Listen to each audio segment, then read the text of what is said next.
On s'adapte à la situation, hein, effectivement.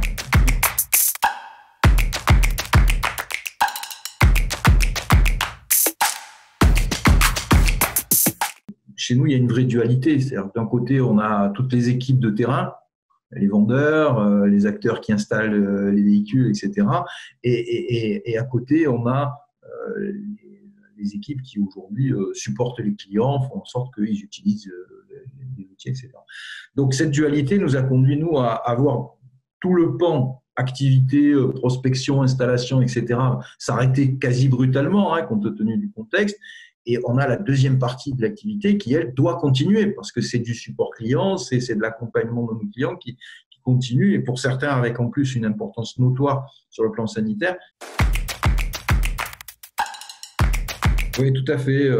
Effectivement, notre service RH a été très régulièrement au contact de la CCI pour avoir en fait des conseils sur l'interprétation parce que je comprends bien que les annonces forcément politiques sont toujours en amont du déroulé opérationnel. Sauf qu'après, il faut que ça soit opérationnel.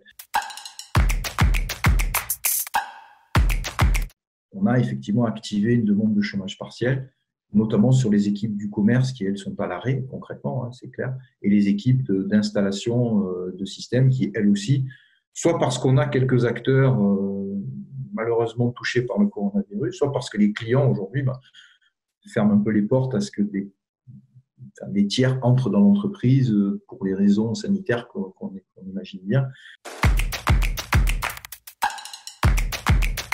Oui, on a anticipé.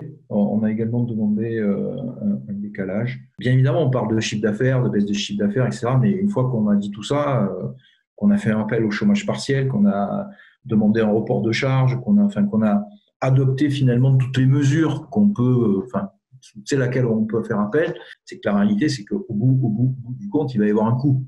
Ce coût-là que malheureusement chaque entreprise va devoir absorber, chacune à son niveau, ça peut aller de quelques dizaines de milliers d'euros à plusieurs milliards pour les plus grosses structures, il va bien falloir la payer. Et l'idée, c'est qu'au travers des financements qui sont proposés, c'est finalement d'étaler cette prise en charge de l'événement Covid-19 plutôt sur 4 ans, 5 ans, que de devoir l'absorber comme ça, one shot.